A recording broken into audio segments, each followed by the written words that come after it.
महाशिवरात्रि लोग कहते हैं यह शिव जी की शादी की सालगिरह है, लेकिन सच कहूँ यह आधी अधूरी बात है। यह रात सिर्फ जश्न की नहीं बल्कि उस खौफनाक अंधेरे की गवाह है जब पूरी दुनिया खत्म होने की कगार पर थी। एक ही रात में 3 ऐसी घटनाएं घटी जिन्होंने ब्रह्मांड का नक्शा बदल दिया। जरा सोचिए, एक तरफ शादी की शहनाइयां थी तो दूसरी तरफ मौत का जहर, और तीसरी तरफ एक ऐसी आग थी जो ब्रह्मा और विष्णु का घमंड चकनाचूर कर रही थी। अगर आप यह वीडियो 16 फरवरी से पहले देख रहे हैं तो सावधान हो जाइए, क्योंकि आज हम शिवलिंग के प्रकट होने की वो कहानी सुनेंगे जिसे सुनकर आपके रोंगटे खड़े हो जाएंगे। कहानी पर आते हैं। एक बार ब्रह्मा जी और विष्णु जी में युद्ध छिड़ गया। दोनों लड़ रहे थे कि मैं महान हूँ। नहीं, मैं तुमसे ज्यादा महान हूँ।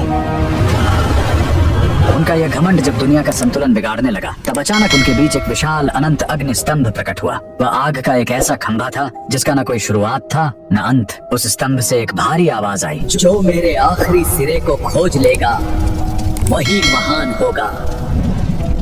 ब्रह्मा जी हंस बनकर ऊपर उड़े और विष्णु जी वराह बनकर नीचे गए। हजारों साल बीत गए, विष्णु जी को अंत नहीं मिला। उन्होंने अपनी हार मान ली, लेकिन ब्रह्मा जी ने वापस आकर झूठ बोला कि उन्हें अंत मिल गया है। उसी पल उस आग से काल भैरव प्रकट हुए और सजा के तौर पर उन्होंने ब्रह्मा जी का वो सिर काट दिया जिससे उन्होंने झूठ बोला था। उनका अहंकार टूट गया। क्योंकि शिव जी आग के रूप में आए थे, वो बहुत गर्म थे। तब देवताओं ने उन्हें शांत करने के लिए उन पर जल और दूध चढ़ाया। यही वो पहला दिन था जब शिवलिंग पर रुद्राभिषेक की शुरुआत हुई। लेकिन कहानी यही खत्म नहीं होती। एक बार जब देवता श्रीहीन यानी कमजोर हो गए थे तो अपनी शक्ति वापस पाने के लिए समुद्र मंथन हुआ। सबको उम्मीद थी अमृत की, लेकिन निकला क्या? हलाहल विष। पूरी दुनिया जलने लगी। तब फिर वही भोलेनाथ आगे आए। संसार को बचाने के लिए उन्होंने उस उबलते हुए जहर को पी लिया और अपने कंठ में रोक लिया। जहर की गर्मी से शिव जी का शरीर तपने लगा। उस जलन को शांत करने के लिए सभी देवताओं ने उन पर पूरी रात गंगा जल, दूध और बेलपत्र चढ़ाया। उन्हें नींद न आ जाए इसलिए पूरी रात देवताओं ने गीत गाए और जागरण किया।